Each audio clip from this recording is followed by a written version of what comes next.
নমস্কার বন্ধুরা। আজকাল এমন অনেক লোক আছেন যারা নিজের সর্বনাশ করতে ব্যস্ত। কারণ দান করার সময় কিছু লোক এমন জিনিস দান করে যা দান করা উচিত নয়। আমাদের হিন্দু শাস্ত্রে দান করার প্রথা প্রাচীন কাল থেকেই চলে আসছে। দানের গুরুত্ব সম্পর্কে ধর্মীয় শাস্ত্রে বলা হয়েছে যে একজন ব্যক্তির উচিত তার সামর্থ্য এবং কষ্ট করে উপার্জন করা অর্থ দান করা। দান করলে মানুষের খারাপ কাজ নষ্ট হয় এবং পুণ্য বৃদ্ধি পায়। শুধু তাই নয়, দান করলে আগের জন্মের পাপও নষ্ট হয়ে যায়। এছাড়াও দান করা শুধুমাত্র দানকারীর জন্যই নয়, তার পরিবার এবং সন্তানদেরও পূর্ণ অর্জন হয়। কিন্তু ভগবান শ্রীকৃষ্ণ বলেছেন, এমন কিছু জিনিস রয়েছে যা যদি কেউ অন্যকে দেয় তবে সেই ব্যক্তি নিজেকে ধ্বংস করছে, তার ভাগ্য সে নিজেই নষ্ট করছে। আপনি যদি এই জিনিসগুলির মধ্যে কোনো একটি জিনিস অন্য কাউকে দিয়ে থাকেন তার কল্যাণের জন্য, তাহলে বুঝবেন আপনি আপনার জীবন নষ্ট করছেন। ভগবান শ্রীকৃষ্ণের মতে একজন ব্যক্তির কখনোই ভুল করেও অন্যকে তার গৃহস্থলীর কিছু জিনিস ধার দেওয়া বা উপহার দেওয়া উচিত নয়। এই জিনিসগুলো অন্যকে দিলে এই জিনিসগুলির সাথে আপনার বাড়ির সুখ সমৃদ্ধিও চলে যায়, কারণ এই জিনিসগুলোর সাথে আপনার বাড়ির শান্তি ও সুখ সমৃদ্ধি জড়িত।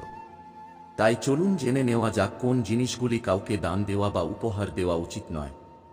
1 নম্বর, ধারালো বস্তু কখনোই দান করা উচিত নয়। কেউ চাইলেও এসব জিনিস দেবেন না। এর মধ্যে রয়েছে কাঁচি, ছুরি, তলোয়ার, জাতি, খঞ্জর ইত্যাদি। জ্যোতিষশাস্ত্র অনুসারে এই জিনিসগুলি দান করলে আপনার জীবনে বিপর্যয় তৈরি হতে পারে। এতে জীবনে অশান্তি আসে, পরিবারে কলহ ও নেতিবাচকতার পাশাপাশি ব্যবসায় ক্ষতি হয়। 2 নম্বর, ঘড়ির কাজ সবাই জানে, কিন্তু কখনো কখনো মানুষ তার ব্যবহার করা ঘড়ি বিনিময় করে বা দান করে। কিন্তু মনে রাখবেন, এটা করলে আপনার সমস্যা বাড়তে পারে। অতএব আপনার ঘড়ি অন্য কাউকে পরতে দেওয়া উচিত নয়। যেহেতু ঘড়ি একজন ব্যক্তির জীবনের ভালো এবং খারাপ সময়ের সাথে জড়িত, তাই অন্যের হাতে আপনার ঘড়ি পরা আপনার জীবনে আর্থিক সমস্যাগুলির পাশাপাশি স্বাস্থ্য সম্পর্কিত সমস্যাও আনতে পারে। তাই ঘড়ি কখনোই কাউকে দান করা উচিত নয়। 3 নম্বর, বাসি খাবার কখনোই কোন গরিবকে দান করা উচিত নয়। এটি করলে আপনার পরিবারের সদস্যের স্বাস্থ্য নষ্ট হতে পারে। ইচ্ছাকৃতভাবে কাউকে বাসি বা নষ্ট খাবার খাওয়ানো আপনার বাড়িতে দারিদ্র্য আনতে পারে।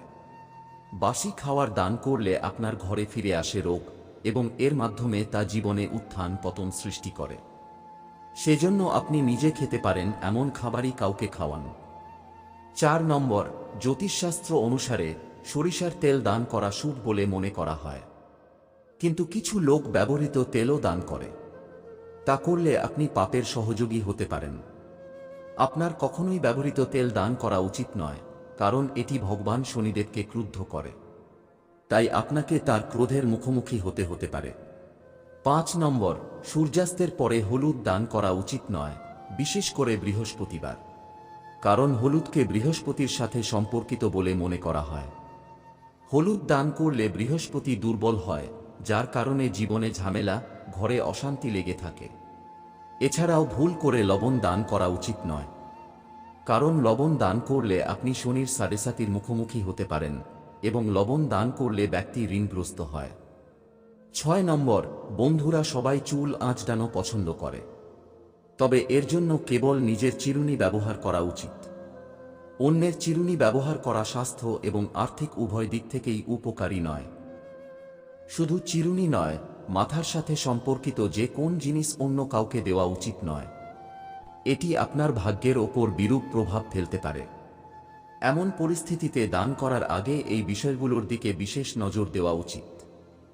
7 নম্বর, হিন্দু শাস্ত্রে ঝাড়ুকে লক্ষ্মীর প্রতীক মনে করা হয়।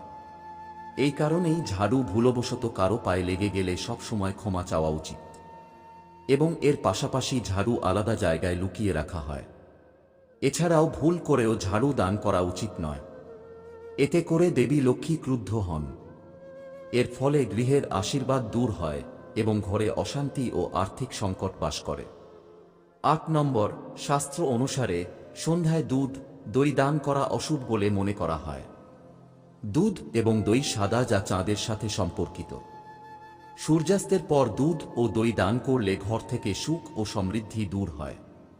মা লক্ষ্মীর সঙ্গে দুধের সম্পর্ক রয়েছে, তাই সূর্যাস্তের পর কাউকে দুধ ও দই দান করলে বাড়ির আর্থিক অবস্থা খারাপ হয় এবং দারিদ্র্য আসে।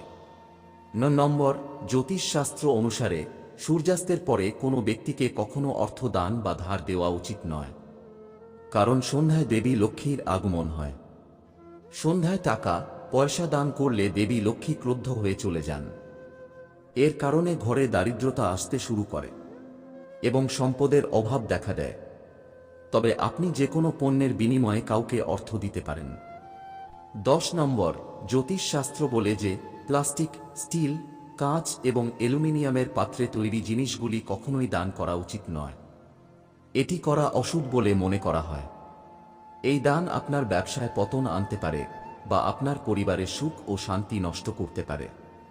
এছাড়াও অনেক মানুষ প্রায়ই পূর্ণ ফল পেতে ধর্মীয় গ্রন্থ দান করে, কিন্তু এটি করার সময় মনে রাখা উচিত যে ছেঁড়া গ্রন্থ বা ধর্মীয় বই কখনোই দান করা উচিত নয়, কারণ এগুলি দান করলে ঘরে দুর্ভাগ্য আছে। তাই বন্ধুরা, দান করার সময় এই নিয়মগুলো অবশ্যই মেনে চলতে হবে। তাই বন্ধুরা, সর্বদা অভাবীকে দান করা উচিত, তবেই পুণ্য লাভ হয়। সবসময় নিঃস্বার্থভাবে দান করা উচিত।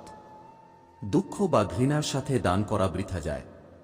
সেই সাথে দান করুন শুধুমাত্র শ্রদ্ধা এবং সম্মানের সাথে। মাটিতে রেখে বা ছুঁড়ে কখনো কাউকে দান করা উচিত নয়, কারণ আপনি পুণ্যের প্রতিদান পাবেন না, উল্টে আপনি হয়ে যাবেন পাপের অংশীদার। পরিবারে কারোর মৃত্যুর পর সেই ব্যক্তির জিনিস দান করে দেওয়া হয়, কিন্তু শাস্ত্র অনুযায়ী ব্যক্তির মৃত্যুর 1 বছর পর তার জিনিসগুলি দান করা উচিত।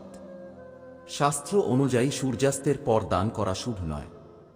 সূর্যাস্তের উপর যে দান করা হয় তা অশুভ শক্তিকে উৎসর্গ করা হয়। কোষ্ঠীতে গ্রহের অশুভ পরিস্থিতিতে দান করা নেই। কোষ্ঠীতে শনি, রাহু ও চন্দ্র দুর্বল পরিস্থিতিতে থাকলে দান করা উচিত নয়। মনে করা হয় দান করলে এই 3 গ্রহই অশান্ত হয় ও অশুভ ফল প্রদান করে। বন্ধুরা, ভিডিওটি ভালো লাগলে একটি লাইক দিন এবং চ্যানেলটিকে সাবস্ক্রাইব করুন। আপনি এবং আপনার পরিবার সুস্থ থাকুন এই কামনা করি। ধন্যবাদ।